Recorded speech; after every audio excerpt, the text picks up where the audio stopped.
श्यामची पत्रे, पत्र दुसरे.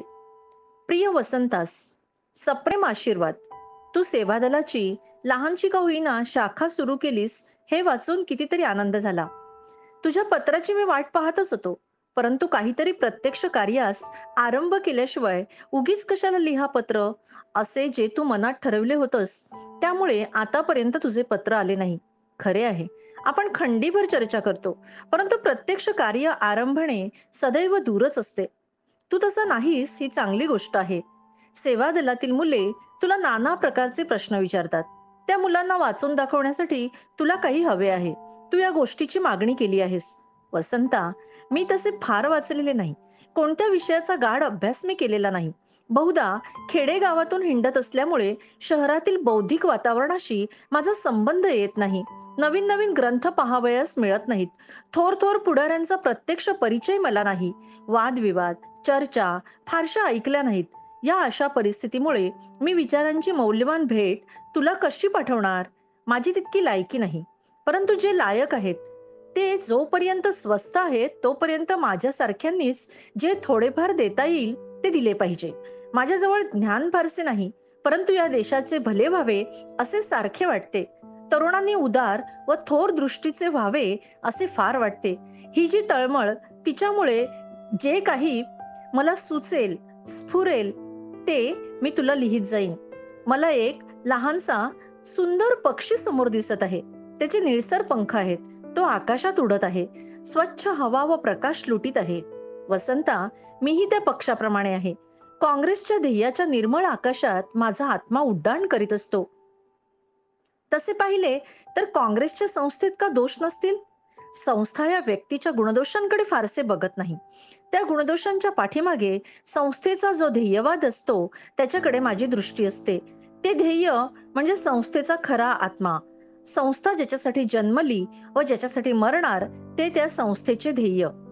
काँग्रेस कशासाठी जन्मली? या हिंदुस्थानचा संसार सुखाचा करावा म्हणून. आरंभी आरंभी काँग्रेसच्या समोर ध्येयाची सुस्पष्ट अशी कल्पना नव्हती. परंतु आपण जसजसे उंच जातो, तसतसे अधिक दूरचे दिसू लागते. काँग्रेस अशा रीतीनेच स्वातंत्र्याच्या ध्येयाकडे आली.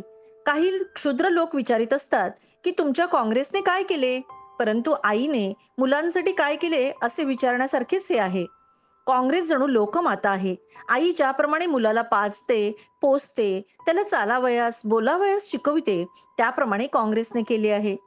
टिशानी आमदनीत हिंदुस्थानचे सर्वात मोठे नुकसान कोणते झाले असेल, तर ते हे की राष्ट्राचा आत्माच जणू मेला. आपण केवळ भेकड बनलो. एक पोलीस पाटील साऱ्या गावाला जरबेत ठेवतो. एखादा पोलीस दिसताच सारे घाबरतात. काँग्रेसने ही वस्तुस्थिती बऱ्याचशा अंशाने दूर केली आहे. राष्ट्रात आज कितीतरी निर्भयता आली आहे. काँग्रेसने ज्या प्रचंड चळवळी केल्या, त्यामुळे हे झाले आहे. 1904-5 सालापर्यंत काँग्रेसने प्रत्यक्ष अशी चळवळ कधी केली नव्हती. परंतु कर्झन साहेबाने बंगालचे तुकडे केले आणि या वंगभंगामुळे बंगाल जनता जागृत झाली. रवींद्रनाथांसारखे महाकवी राष्ट्रगीते निर्मू लागले. वंदे मातरमचा मंत्र घोषीला जाऊ लागला. 1905 मधल्या बनारस येथे भरलेल्या काँग्रेसचे नामदार गोपाळकृष्ण गोखले हे अध्यक्ष असताना, गोखले हे नेमस्त पक्षाचे, परंतु त्यांनीही आपल्या भाषणात करवंदीची चळवळ ही सनदशीर असते अशी घोषणा केली. त्यामुळे टाइम्स गोखल्यांच्यावर रागावला होता आणि पुढे 1906 साली कलकत्ता काँग्रेस झाली. महर्षी दादाभाई नौरोजी अध्यक्ष होते आणि स्वराज्य हा शब्द जन्माला आला. कलकत्ता काँग्रेसने ध्येय दिले व साधने दिली. स्वराज्य हे ध्येय आणि स्वदेशी, राष्ट्रीय शिक्षण व बहिष्कार ही साधने, या चार गोष्टींना चतुसूत्री असे म्हणतात. स्वदेशीची प्रचंड लाट उसळली, परंतु बहिष्काराचे काय? बहिष्कार म्हणजे परकी मालावर बहिष्कार, एवढाच का अर्थ? तो अर्थ तर स्वदेशीत येतोच. बहिष्कार म्हणजे सरकारवर बहिष्कार, म्हणजे संपूर्ण असहकार. महात्मा गांधींनी पुढे जो असहकार सांगितला, तोच लोकमान्य टिळक बहिष्कार या शब्दात पाहत होते. सरकारी गाडा संपूर्णपणे बंद पाडणे. परंतु लोकमान्यांचा हा अर्थ पुष्कळांना मानवेना, रुचेना, पचेना. कोणी म्हणू लागले, बंगालच्या बाबतीत सरकारने अन्याय केला आहे, तर बंगालनेच फक्त बहिष्कार हाती घ्यावा. परंतु ही संकुचित दृष्टी लोकमान्यांना कशी सहन होणार? त्यांनी खणखणीतपणे सांगितले की बंगालचे दुःख सर्व हिंदुस्थानचे आहे. हिंदुस्थानात सरकारी अन्याय कोठेही हो, त्याची सर्व हिंदी राष्ट्रास चीड आली पाहिजे. पायाला काटा बोचला तर डोळ्यांना टचकन पाणी येतं. डोळा असे म्हणत नाही की खाली वाकून आम्ही तो काटा कशाला काढू. साऱ्या देहात एकच प्राण असतो, एकच रक्त खेळत असते. त्याप्रमाणे सर्व राष्ट्रात एकात्मतेची खरी जाणीव हवी. लोकमान्य अशा व्यापक अर्थाने पाहत होते. अशा व्यापक दृष्टीने पहा, खऱ्या राष्ट्रीय दृष्टीने पहा, अशी शिकवण ते देत होते. बंगालचे दुःख दूर होईना, त्यामुळे तरुण लोक दहशतवादाकडे वळले. बॉम्ब, पिस्तुले यांचे आवाज होऊ लागले. हुतात्मे फाशी जाऊ लागले. लोकमान्य टिळकांनाही 6 वर्षाची काळ्या पाण्याची शिक्षा झाली. काँग्रेसमध्ये चैतन्य राहिले नाही. दहशतवादही थंड पडला आणि 1914 मध्ये ते महायुद्ध आले. त्यावेळेस देशात गदर चळवळ झाली. गदर म्हणजे बंड. देशाला स्वतंत्र करण्याचा काही उत्कट वृत्तींच्या देशभक्तांचा तो प्रयत्न होता. अनेक तरुण हुतात्मे झाले. महाराष्ट्रातील समर्थ विद्यालयाचा विद्यार्थी श्री विष्णू गणेश पिंगळे या गदर चळवळीतच फाशी गेला आणि लोकमान्य टिळक सुटले. त्यांनी व डॉक्टर अॅनी बेझंट यांनी स्वराज्याची चळवळ सुरू केली. सरकार अडचणीत होते. लवकरच सुधारणा देणार आहोत असे सरकारने जाहीर केले. काँग्रेस व मुस्लिम लीग यांचे ऐक्य झाले. काँग्रेसचे शिष्टमंडळ विलायतेस गेले. परंतु सुधारणेचे असे वातावरण सर्वत्र असताना सरकारनं एक नवीन कायदा केला. त्याला रौलट बिल असे म्हणतात. महायुद्धाच्या काळात बंगालमधील शेकडो तरुण सरकारने विना चौकशी डांबून ठेवले होते. शेवटी सरकारने एक चौकशी कमिटी नेमली. या कमिटीचे अध्यक्ष रौलट साहेब होते. देशात कट करणारे तरुण सर्वत्र आहेत असा त्यांनी शोध लावला आणि सरकारने या रौलट साहेबाच्या सूचनांनुरूप एक नवीन बिल पास केले, म्हणून याला रौलट बिल म्हणतात. महायुद्धात हिंदुस्थानने मर्यादेबाहेर मदत केली. रौलट बिल हे बक्षीस मिळाले. या बिलामुळे व्यक्ती स्वातंत्र्यावर गदा येत होती. पोलिसांना वाटेल ते अधिकार देण्यात आले होते. राष्ट्राचा हा अपमान होता. स्वातंत्र्य मिळणे तर दूरच राहिले, अधिकच बेड्या घट्ट झाल्या. लोकमान्य इंग्लंडातच होते आणि इकडे महात्मा गांधी उभे राहिले. दक्षिण आफ्रिकेत सत्याग्रहाचा मोठा लढा त्यांनी लढविला होता. 1914-15 मध्ये ते हिंदुस्थानामध्ये परत आले. साबरमतीस आश्रम काढून तपस्या ते करीत होते. मधून मधून सत्याग्रहाचे प्रयोगही करीत होते. चंपारण्याचा सत्याग्रह त्यांनी केला. खेडा जिल्ह्यातील शेतकऱ्यांचा सत्याग्रह चालविला. विरमगाव येथे जकातीचा फार त्रास होई, तेथे जाऊन तो त्यांनी बंद पाडला. असे प्रयोग ते करीत होते आणि आता अखिल भारतीय प्रयोग त्यांनी आरंभिला. या रौलट बिलाविरुद्ध त्यांनी सत्याग्रह सुरू केला. देशभर हरताळ, मिरवणुकी, उपवास याचा त्यांनी कार्यक्रम दिला आणि सरकारने निरपराधी जनतेचे रक्त सांडले. दिल्लीत गोळीबार झाले. हुतात्मा श्रद्धानंद यांनी गुराख्याच्या बंदुकीसमोर आपली विशाल छाती उघड केली आणि जालियनवाला बागेतील ते पाशवी हत्याकांड झाले. लष्करी कायदा पुकारला गेला. विटंबनेस सीमा राहिली नाही. लोकांचे पाणी बंद केले गेले. उजेड बंद केला गेला. उघड्यावर शेकडोंना फटके मारण्यात आले. रस्त्यावरून सरपटत जायला लावण्यात आले. नको नको ती आठवण नको. आणि या अपमानातून पुढे असहकाराची प्रचंड चळवळ झाली. 1920च्या 1 ऑगस्टला लोकमान्य मरण पावले. महात्मा गांधींनी राष्ट्राची धुरा आपल्या खांद्यावर घेतली. देशबंधू दास, मोतीलाल नेहरू, लालाजी सारे गांधीजींना येऊन मिळाले. प्रचंड चळवळ झाली. अमीर फकीर झाले. वकिलांनी वकिल्या सोडल्या. विद्यार्थी बाहेर आले. पुढे महात्मा गांधींना 6 वर्षाची सजा झाली. असहकाराची चळवळ थांबली. वर्ष दीड वर्षाने महात्माजी आजारी म्हणून सुटले. त्यांनी विधायक कार्याकडे सारी शक्ती लावली. खादीची प्राणप्रतिष्ठापना केली. ठायी ठायी सेवाश्रम सुरू केले. सेवेला वाहून घेतलेले लोक खेड्यापाड्यातून जाऊ लागले. गावातून स्वच्छता करू लागले. उद्योगधंदा देऊ लागले. एकदा नेहरू रिपोर्टाचा विचार करण्यासाठी अलाहाबादेस, मला वाटतं, वर्किंग कमिटीची बैठक होती. महात्माजींना बोलवण्यात आले. परंतु महात्माजींनी लिहिले, तुम्ही स्वराज्याची जी मागणी करणार आहात तिच्या पाठीमागे मी शक्ती उभी करीत आहे. तुम्ही तुमचे काम करा. आणि त्या शक्तीचा प्रभाव दाखवण्याची वेळ आली. काँग्रेसने स्वराज्याची मागणी केली. महात्माजींनी 11 गोष्टींची मागणी केली होती. परंतु सरकार ताठर होते आणि 30 सालचा तो अभूतपूर्व असा कायदेभंगाचा लढा झाला. 1931 साली थोडा वेळ तो थांबला. महात्मा गांधी विलायतेत गोलमेज परिषदेला गेले, परंतु रिक्त हस्ताने त्यांना परत यावे लागले. ते परत येताच पुन्हा लढा सुरू झाला. तो 1934 सालापर्यंत सुरू होता. या प्रचंड चळवळीमुळे खेडोपाडी जागृती झाली. स्वातंत्र्याचा संदेश सर्वत्र गेला आणि पुढे सनदशीर राजकारण आले. कौन्सिलाचे राजकारण आले, जेथे गाडगीळ यांची ती ऐतिहासिक निवडणूक झाली आणि पुढे प्रांतिक निवडणुकी झाल्या. काँग्रेसला अपार यश मिळाले. स्वातंत्र्याच्या लढ्यासाठी जनता अधिक तयार करता येईल या हेतूनं काँग्रेसने मंत्रिमंडळे बनवली. गव्हर्नर मंत्र्याच्या कारभारात पदोपदी हात घालणार नाही अशी कबुली घेऊन काँग्रेसने हे काम सुरू केले. सरकारशी झगडून सत्याग्रही शेतकऱ्यांच्या जप्त जमिनी परत देविल्या. कर्ज निवारण कायदा, कुळ कायदा, दारूबंदी, वर्धा शिक्षण पद्धती, साक्षरता प्रसार, खादी ग्रामोद्योगास उत्तेजन असे बहुविध कार्य केले. मंत्र्यांनी केवळ 500 रुपये पगार घेतला, कारण कराची काँग्रेसच्या ठरावात जास्तीत जास्त 500 रुपये पगार स्वराज्यात द्यावा असे होते. काँग्रेस शब्दाप्रमाणे वागणारी. काँग्रेसचा असा कारभार चालू असता पुन्हा हे महायुद्ध आले.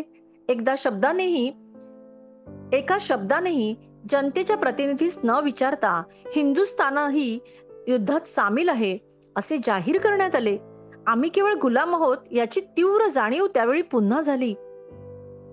काँग्रेसच्या मंत्र्यांनी राजीनामे दिले. युद्धासंबंधी ते ऐतिहासिक पत्रक काँग्रेसने प्रसिद्ध केले.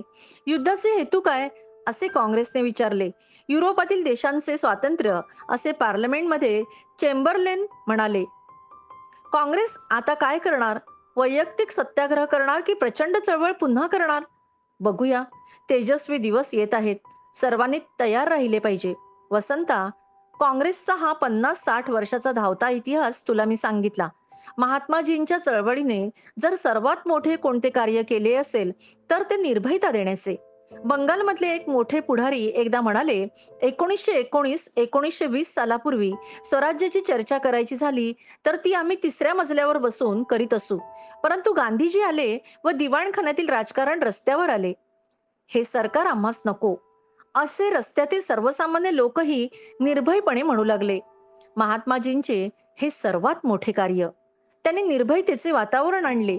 त्यांनी भिक्षांदेहीला आळा घातला. त्यांनी स्वावलंबनाचा व सत्याग्रहाचा मार्ग दर्शविला. जनतेचे व जनतेच्या पुढाऱ्यांचे तोंड सरकारकडे असते, ते महात्माजींनी दरिद्र नारायणाकडे वळवले. जनतेत जा, जनतेची सेवा करा, तिला निर्भय बनवा असे ते सांगू लागले. जनतेला स्वतःच्या शक्तीचा साक्षात्कार घडविणे हे महान कर्म होते. ते गांधीजींनी केले. गांधीजींनी साधेपणा पुढाऱ्यास शिकविला. अब्बास तय्यबजी हे थोर पुरुष एकदा म्हणाले, पूर्वी मी खेडेगावात गेलो तर लोक माझ्यापासून दूर राहत, परंतु आता साधा खादीचा पोशाख घालून जाऊ लागलो. लोक माझ्याजवळ येऊ लागले. मी त्यांच्यातीलच एक असे त्यांना वाटू लागले. ते आपली सुखदुःखे सांगू लागले. गांधीजींनी आम्हाला आमच्या कोट्यावधी बंधूंची भेट करून दिली. त्यांचे हे उपकार.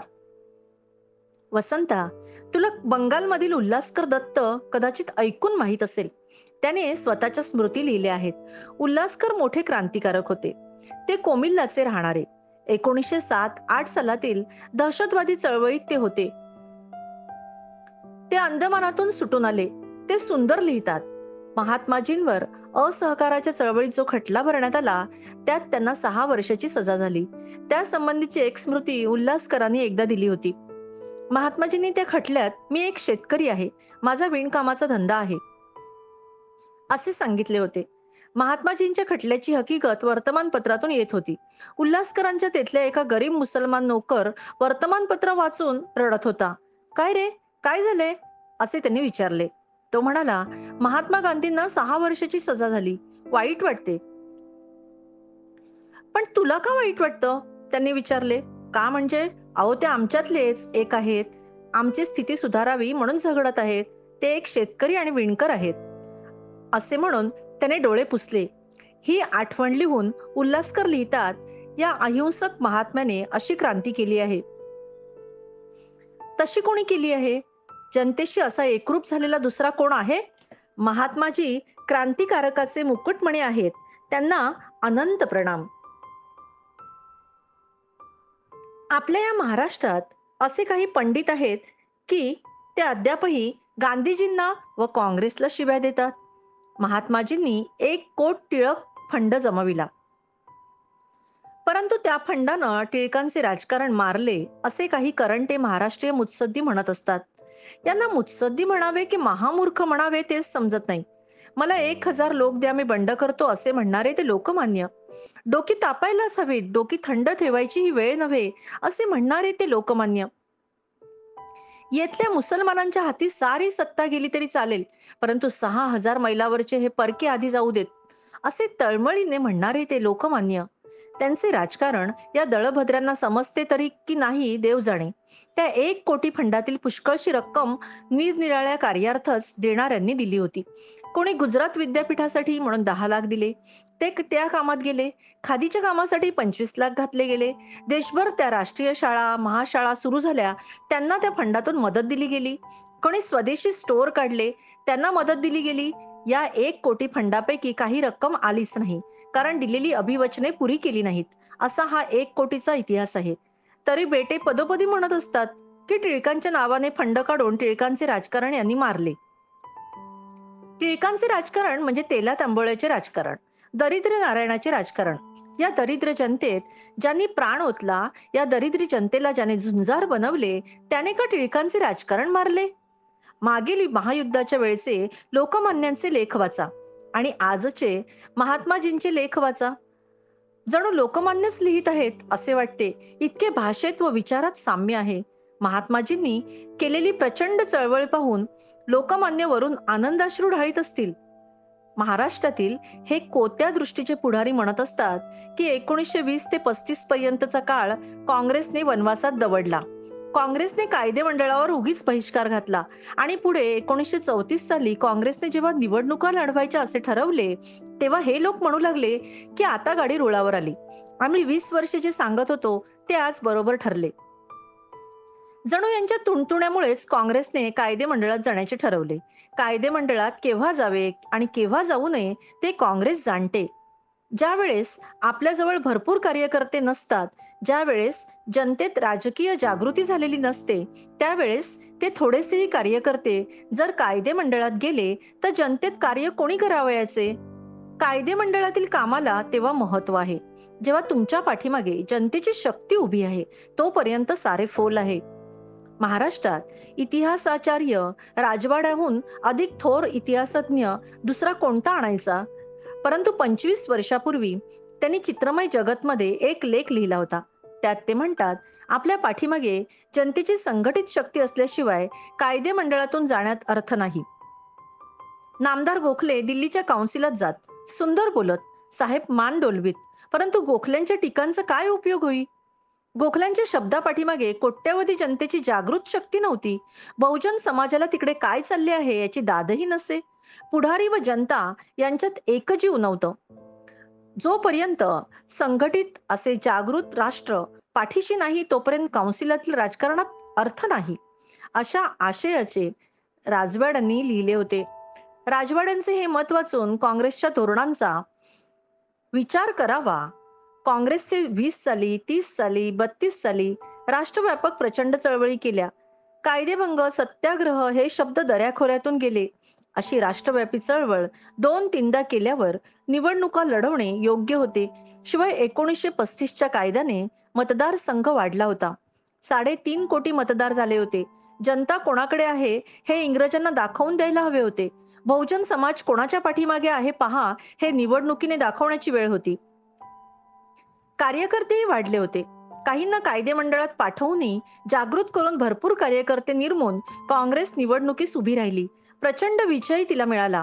मंत्रिमंडळही बनवली, परंतु पुन्हा ती आज फेकली. सरकारची बाहुली होऊन बसण्यासाठी काँग्रेसचे मंत्री नाहीत.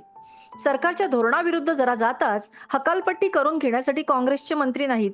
या महायुद्धाच्या काळात जर खरी सत्ता हाती नसेल, तर तेथे मंत्री म्हणून राहण्यात काय अर्थ? ती का नुसती शोभा आहे? या महायुद्धाच्या काळात सारे आर्थिक धोरण युद्धानुरूप होणार. चलन वाढणार, भराभरा नोटा छापल्या जाणार, महागाई होणार, अन्नांना दशा होणार. याला आपल्या हाती सत्ता असल्याशिवाय काय करता येणार आहे? आज युद्धानंतर प्रांतिक लोकसत्ता म्हणजे फार्स झाला आहे. काँग्रेसने आधीच हे ओळखले व स्वाभिमानपूर्वक त्या खर्च्या फेकल्या.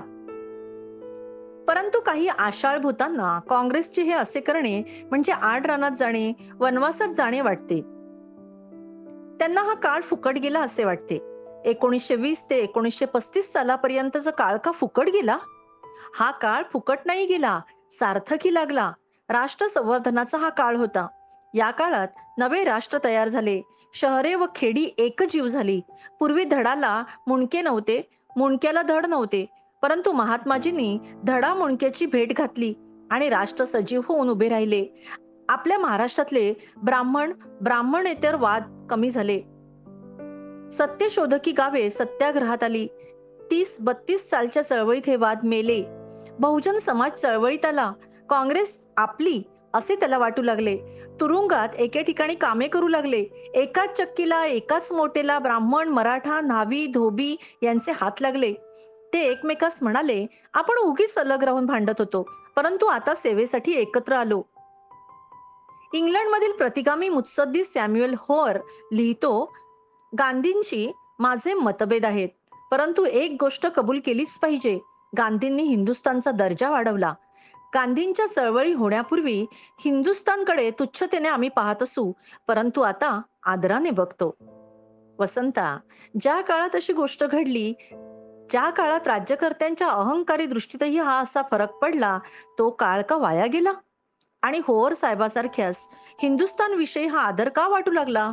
कारण अन्यायाविरुद्ध सारे राष्ट्र झगडण्यासाठी उभे राहिले. निशस्त्र राष्ट्रही उठावले नसले तर शस्त्र म्हणून का अन्याय मुकाटाने सहन करायचे? आणि शस्त्रास्त्रे झाली तरी काही लोकच ती वापरू शकतात. परंतु गांधीजींच्या अहिंसक लढ्यात सर्वांची गती होती. रामनाम ज्याप्रमाणे कोणीही उच्चारावे तसा हा गांधीजींचा मार्ग होता. स्त्रिया, पुरुष, मुले सारी या चळवळीत सामील झाली. सर्वांचा आत्मा जागा झाला. दुःस्थानातील लोकांस कोणी बकऱ्या म्हणे, कोणी उंदीर म्हणे, परंतु या देशात माणसे राहतात ही गोष्ट महात्माजींनी जगाला दाखवली. अन्यायाविरुद्ध जो झगडत नाही तो का माणूस? गांधीजींनी अन्यायाविरुद्ध झगडायला शिकवले. दुसऱ्यास मारू नका, परंतु अन्यायही सहन करू नका असे शिकवून इतर राष्ट्रातील मारमुट्या माणसांपेक्षा अधिक श्रेष्ठ प्रकारची माणसे या देशात आहेत असे गांधीजींनी जगाला दाखवले. गांधींची चळवळ आली व चुलीजवळ बसणाऱ्या आया बहिणीही कायदेभंग करू लागल्या. स्त्रिया लाठीमार खाऊ लागल्या. मुंबईच्या आझाद मैदानावर घोड्यांच्या टापाखाली त्या चिरडल्या जाऊ लागल्या. मुंबईच्या रस्त्यावरून समुद्राचे बेकायदा पाणी स्वातंत्र्याची गाणी गात आणू लागल्या. मीठ आणू लागल्या. परदेशी मालावर, दारू गुत्त्यांवर त्या निरोधने करू लागल्या.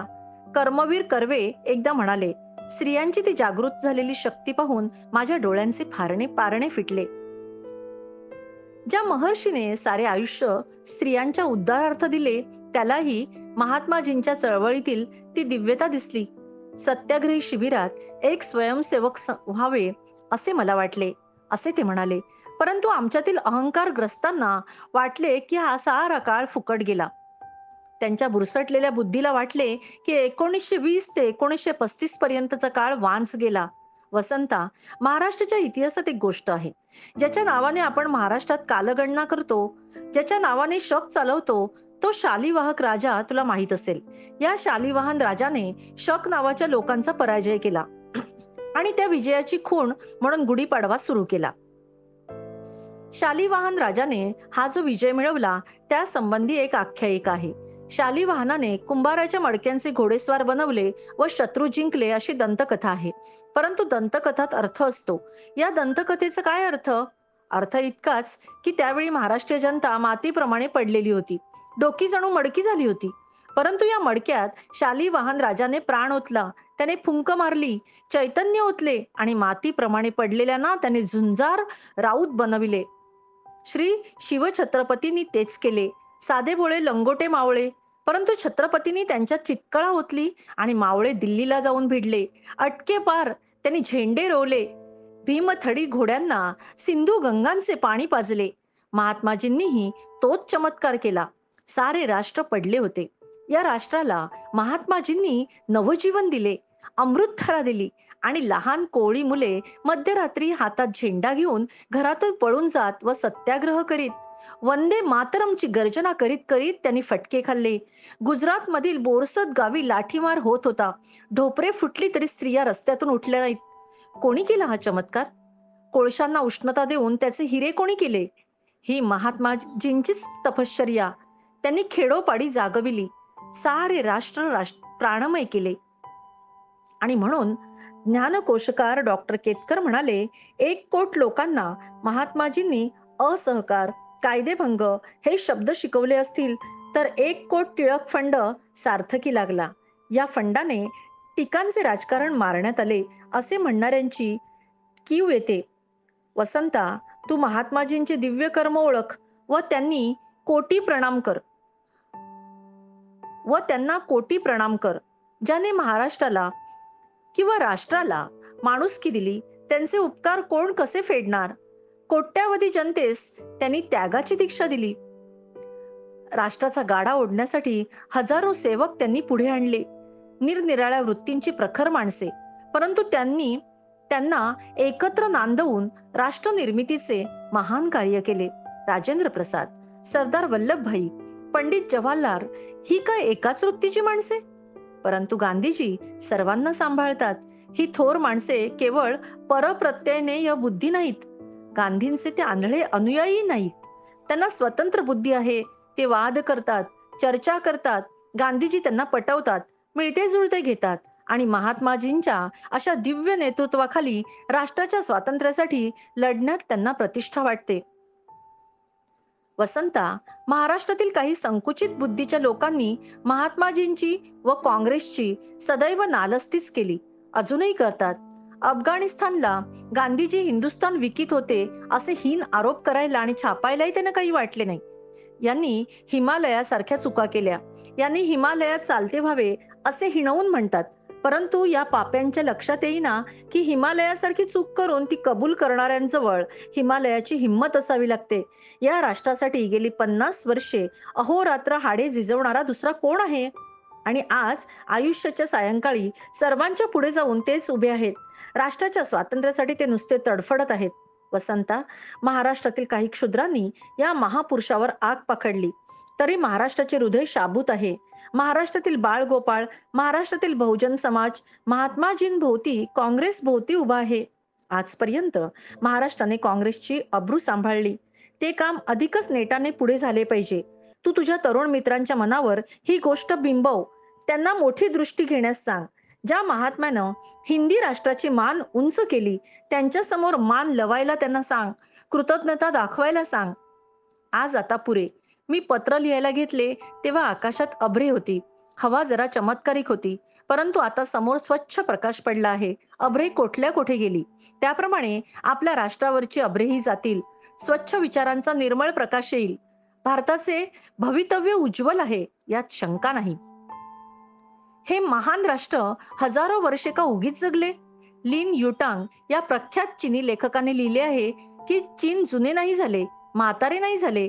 काही राष्ट्रांची वाढ फार हळू होते, ज्यांची तारुण्य आता कुठे सुरू झाले आहे. हिंदुस्थान विषयी मला आता असेच वाटते. खरी अखिल भारतीय दृष्टी आता येते आहे.